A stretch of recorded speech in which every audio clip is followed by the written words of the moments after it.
Hello, everyone, and welcome to episode number 12 of All About Nothing. Can't believe we're at 12 already. Anyway, welcome. Today, I'm so excited about Boston Trauma International Trauma Conference number 36 is coming up very soon, and I'm steeped in my preparation for it. I love that conference. Of the 36 years I've been to almost all of them, and I'm going to talk to you today about something that's very important to me and that I will be talking about in Boston. So I hope you'll join us. And if you can't come in person, you can come in online, or if not, well, we'll talk about this topic a little bit today. But I want to talk with you about sex. And sex has always been very important to me and very much on my mind.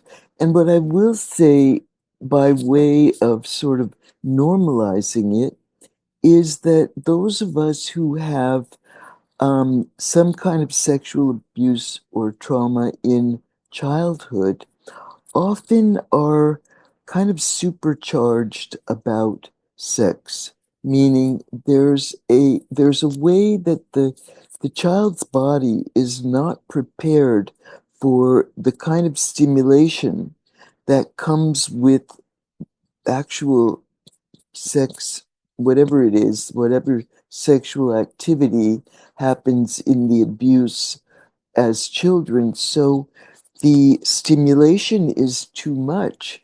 So the body could very well become kind of sexually supercharged.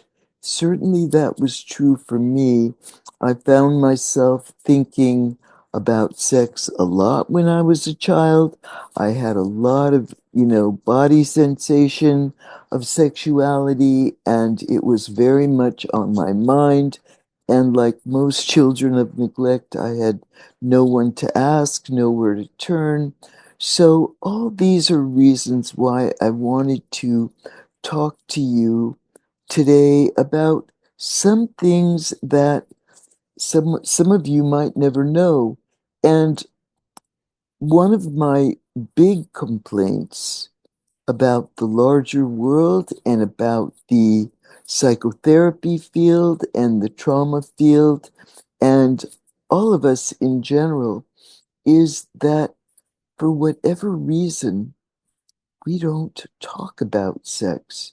It might be morality, it might be shame, it might be taboo, it might be ignorance, like not knowing that it's okay to talk about sex. But I have found over and over and over again, to my dismay, that psychiatrists don't talk to patients about the side effects of antidepressants or other kinds of medicines.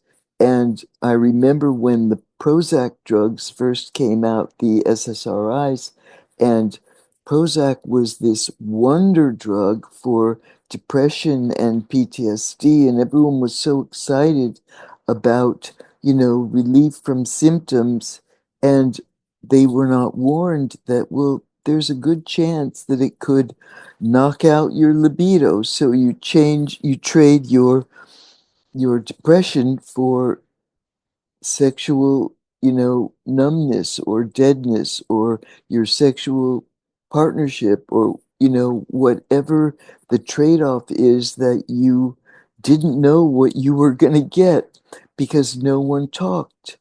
I've heard too often that medical practitioners don't warn their patients about the libido side effects of procedures or illnesses, cancer or surgery or chemotherapy or anti anxiety medications or blood pressure medications. Nobody's talking about it. Even couples therapists. I've had many people come into couples therapy and they'll tell me they've been in couples therapy 2, 3, 4 times before, and no one ever inquired about their sexual relationship, about their what was going on between them sexually. I've seen so many couples who, when I ask them, I find out that they haven't had sex with each other or with anyone in a very long time, maybe years or decades or more. So there's a way that nobody's talking about sex. So for those of you who are therapists or coaches or medical professionals or any kind of helper, to become fluent, to become comfortable, to become able, to be willing to take the initiative to talk about sex is a real blessing and a gift that you can give to your clients, patients, whoever it is that you're working with, your supervisees, to become comfortable, fluent at using the language explicitly, penis, vagina, masturbate, vulva, using the real language, no euphemisms, not saying down there or that thing or, something that alludes to sexual body parts or sexual activity, but rather really names the words, the language. So you're giving people permission to speak, to ask questions, and to talk to each other, to their partners. So many partners have never talked about sex with each other. They don't even know what each other likes. How do you find out if you don't speak? And how do you speak if you don't know it's okay? So if we take the lead with our partners, our clients, our colleagues, our supervisees, our, people that we coach, people that we talk to in general, to actually have the nerve and use the language to speak directly, to ask questions. So it's not just in dirty jokes or locker rooms that people talk about sex, but that it be okay, that we give permission, that we lead the way. So I'm inviting you, and I'm taking the initiative here to talk about sex.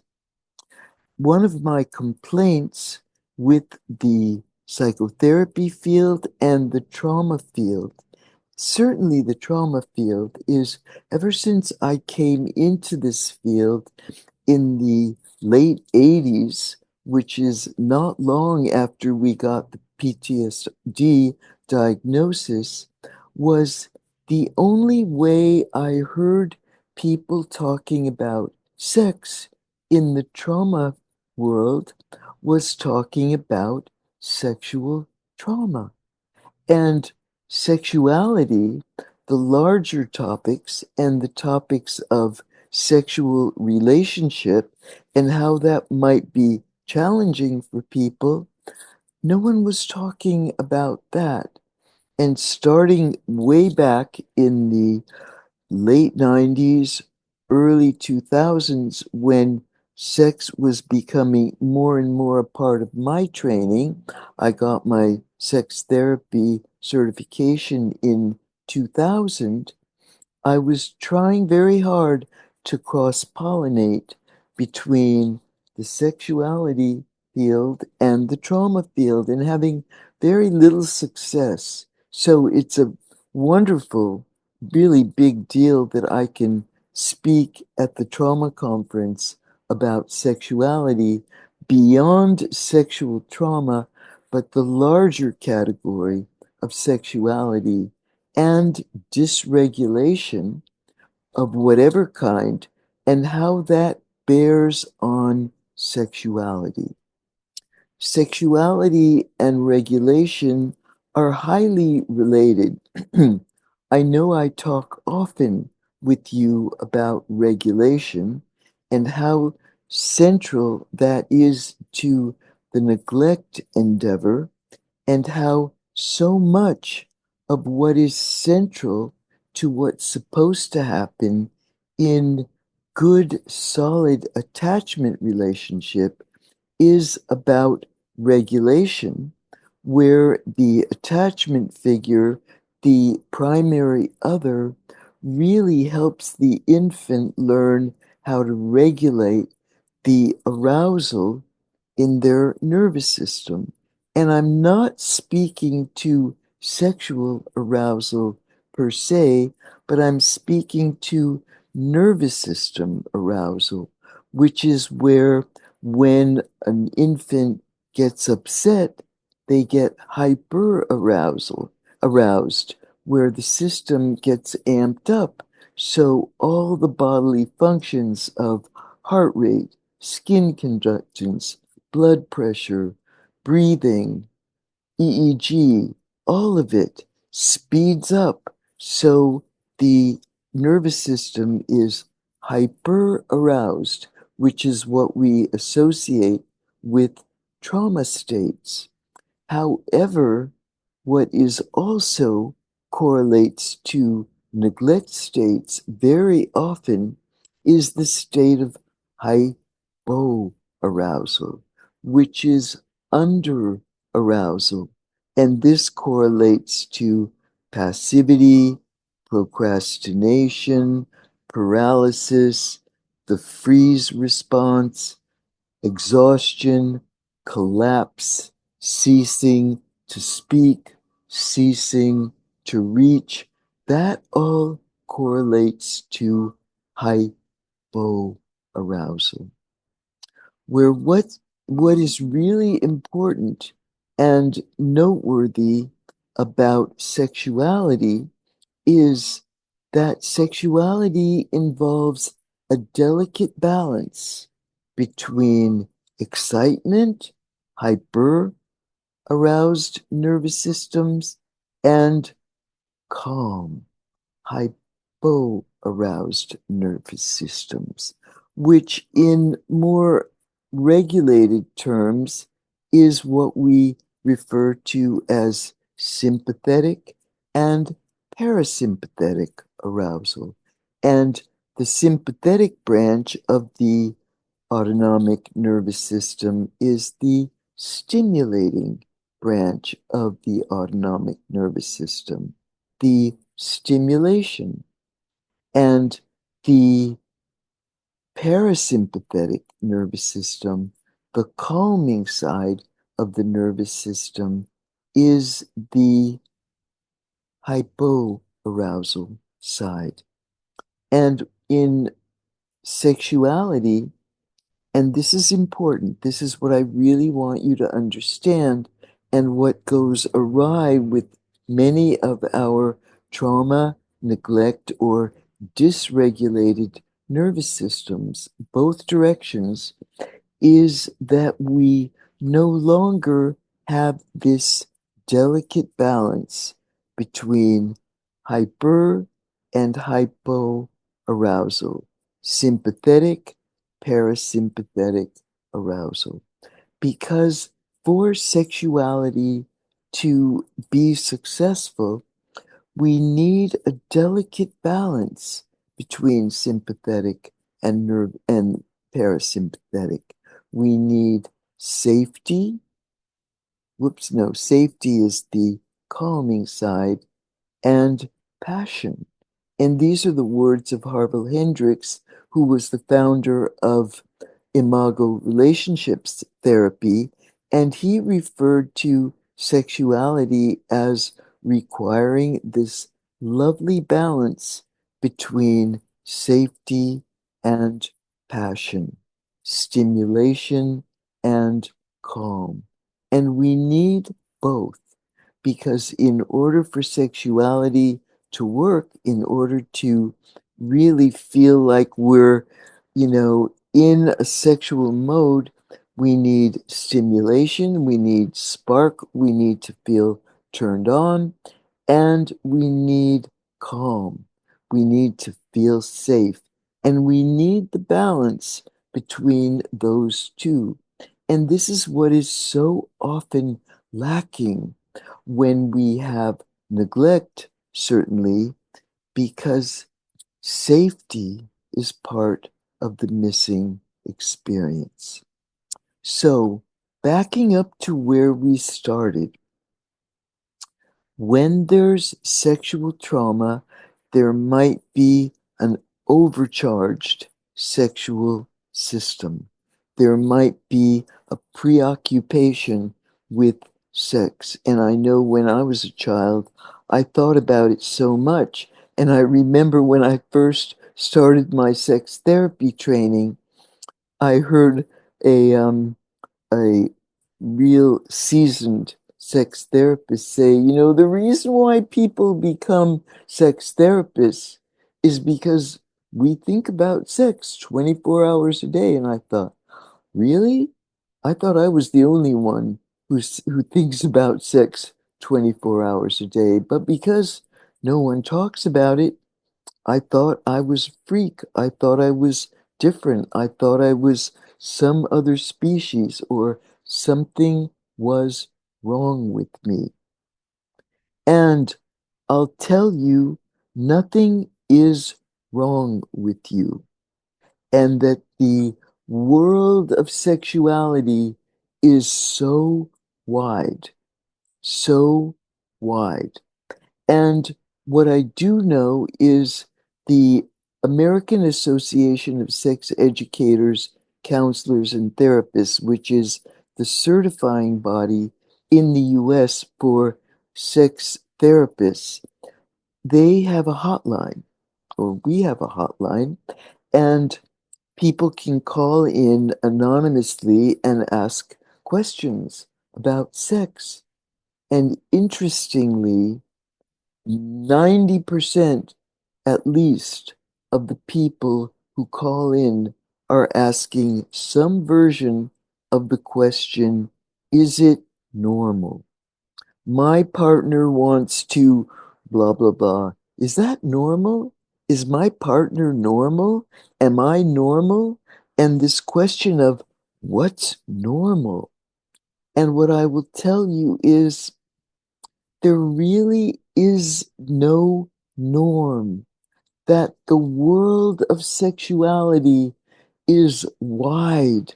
And there's a book I once read called Who's Been Sleeping in Your Head? And it's all about sexual fantasies. It's about like 10,000 sexual fantasies. And you will hear anything and everything going on in people's heads about sexuality. The world is wide. It's all normal. There is no normal unless there is no abnormal unless it involves abuse, exploitation, and that's what is kind of crossing the line. So, what I want to talk about then is what constitutes healthy sexuality so that we know what we are aspiring to in terms of sexual health. Because most couples don't know, and most people don't know. So I want to give you a parameter for understanding how to determine what's healthy and what is not. And so the first thing I want you to take away today, please, is get comfortable talking explicitly about sex. You will be doing yourself a favor. You will be doing your partner a favor if you have a partner, or if you don't, you'll certainly be doing yourself a favor in becoming comfortable, fluent, and seasoned at talking about sex. And believe me, you will be cutting edge if you are able, because I swear to God, it is a missing experience in the larger world and in most people's lives. And you're giving your clients permission to speak, to ask questions, because many people think since no one's talking about this, they're supposed to just know, or it's natural. So they're supposed to just know, so they don't speak about it. So, okay, speaking from there, let's talk about what constitutes sexual health. And I'm going to wind it back for a moment, back to 2000. And 2000 brought this epidemic of so-called sex addiction. And suddenly everyone was talking about this bogus designation that people were referring to as if it were a diagnostic category of so-called sex addiction. And I was getting all these calls, these desperate calls, where, I mean, my phone was ringing off the hook. My partner kicked me out. I'm a sex addict. Can you help me? Or my partner is a sex addict. What do I do? And there was this mushrooming field of sex addiction treatment programs, and people were charging huge sums of money for these treatment protocols for sex addiction, which was this non-existent diagnostic category that had no research, no nosology, meaning a scientific basis and agreement for it. It was this sort of epidemic sort of terror that was flying around in the field that everyone was buying into. And of course, no one knew what to do about it. So I was trying to find my own balance with how to work with it. And then I discovered the work of Doug Braun Harvey. And I'm going to put in the intro to this video Doug's book, because it's a really good book, and it's called Out of Control Sexual Behavior: Rethinking Sex Addiction.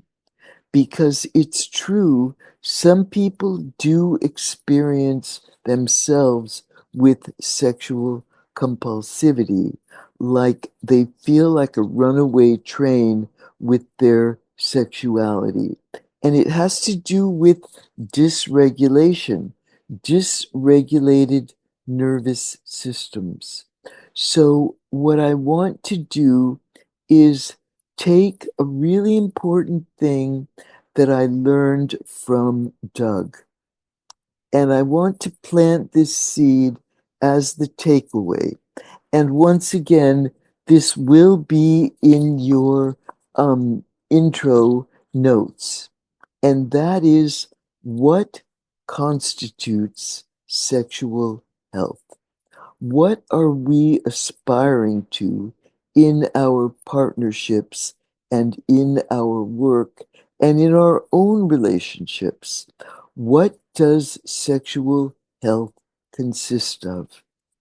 And what I learned from Doug is what he refers to as the 6 principles of sexual health. And I'm going to lay these out to you, and I want you to learn these and really burn them into your memory so that you know them for yourselves and you can teach them and you really remember them. Because within this frame, any activity is acceptable. What you're actually doing is all healthy. What you're actually doing in the bedroom is all good within these parameters. So these are the 6 principles that I want you to take with you today. And once again, I'll have them for you in the notes for the video, so you can learn them, so you can take your screenshot, so you can do whatever you need to do to remember and teach these. These are the 6 principles. Number 1, most important of all, is consent. Consent meaning explicit consent, meaning a very overt yes, not okay, or not a grudging yes, but a very clear, explicit, stated yes. So you're really on the same page about what you're doing. And if you're into BDSM, you want to make sure before you enter any other state, any other scene, that you've agreed on what the parameters are and you have explicit, informed consent. That's number 1. Number 2 is non-exploitation. And that means we've got an equal playing field, that it's a give and take, and that we are giving and receiving. These are no small thing for survivors of childhood neglect who have plenty of difficulty often on both sides. So we want to make sure that within the consent, we're very clear on what our parameters are of what feels safe and what doesn't. So, non-exploitation, it's an equal give and take. The third one is honesty, that we're truly being transparent, authentic. We're saying very directly what we're thinking, what we're feeling.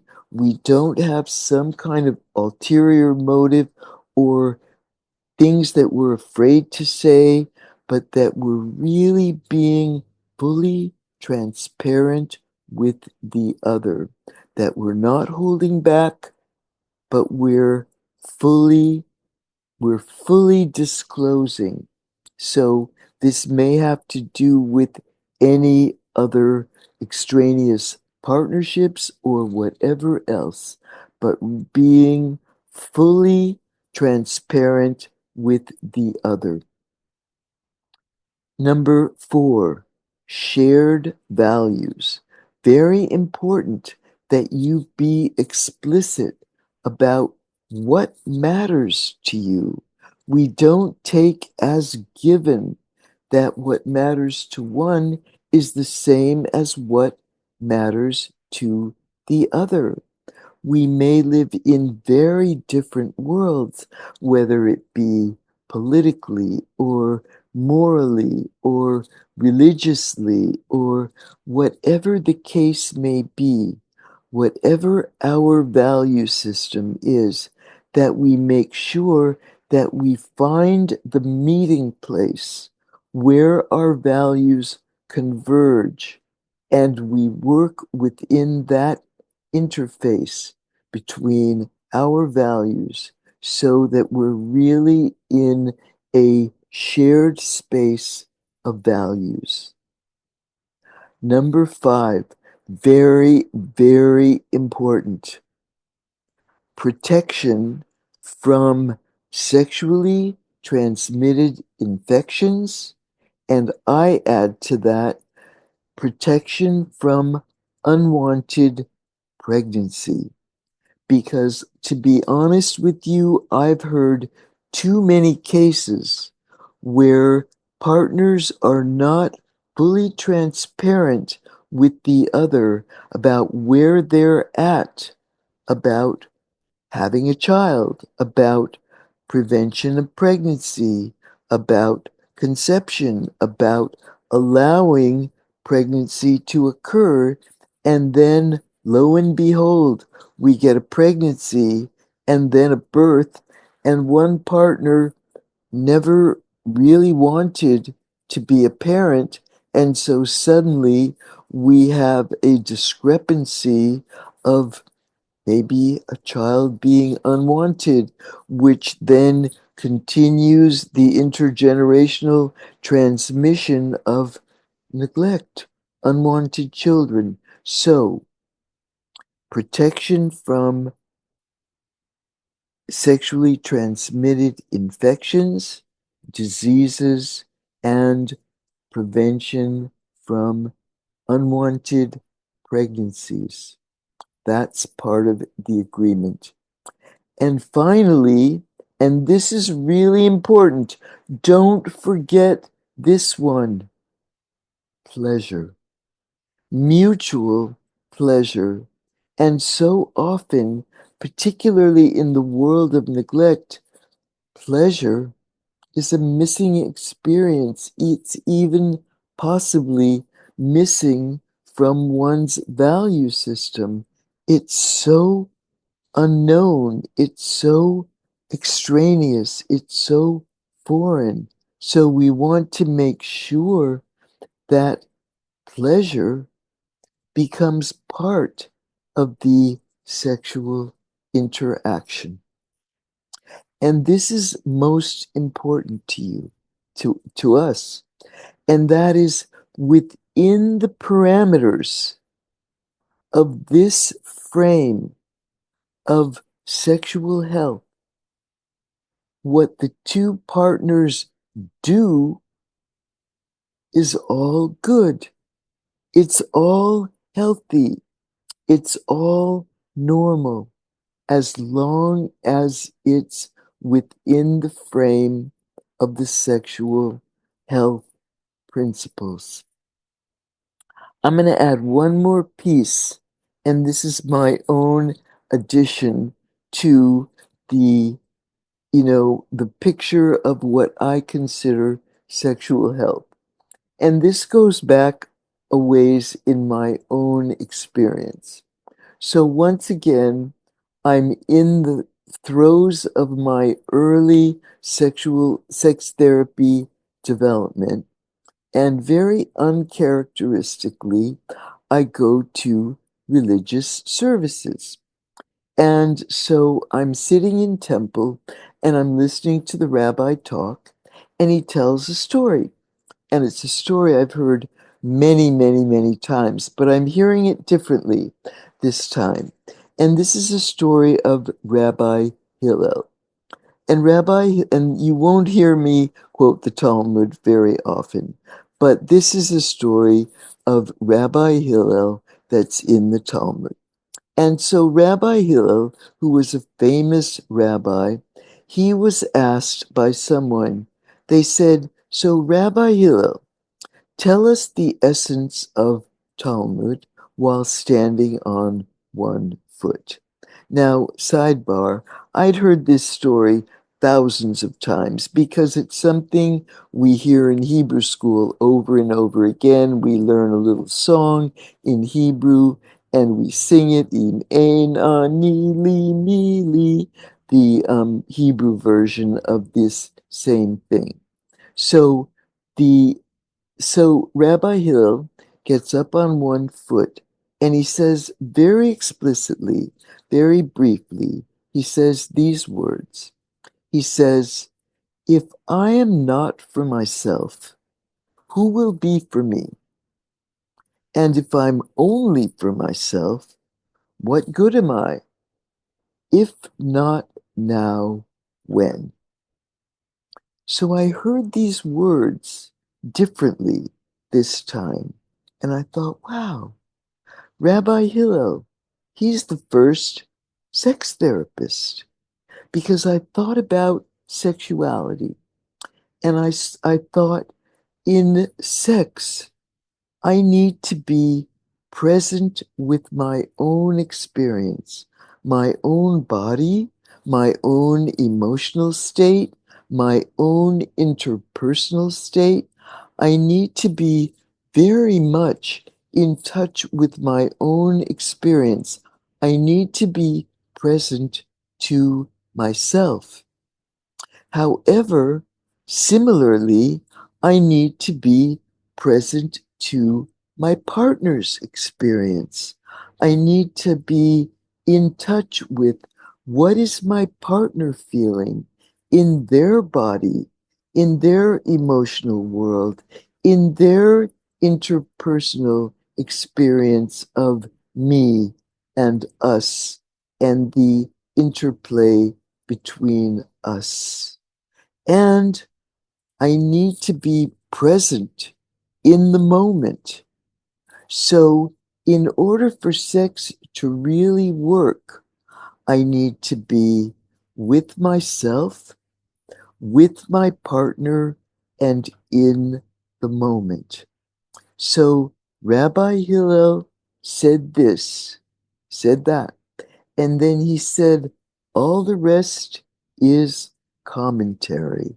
Now go and study. So I say, all the rest is practice. Now go and practice. So I leave you with those words: safety, passion, regulation, learn to speak, know the 6 principles of sexual health. Within those 6 principles, it's all good. So thank you for listening to me. Thank you for joining us in episode number 12 of All About Nothing. And I'll see you next time. And maybe I'll see you in Boston. But if not, well, maybe you can tune in online, or else we'll share with you the most important highlights. Bye for now. Thanks for joining us. See you next time. Bye bye.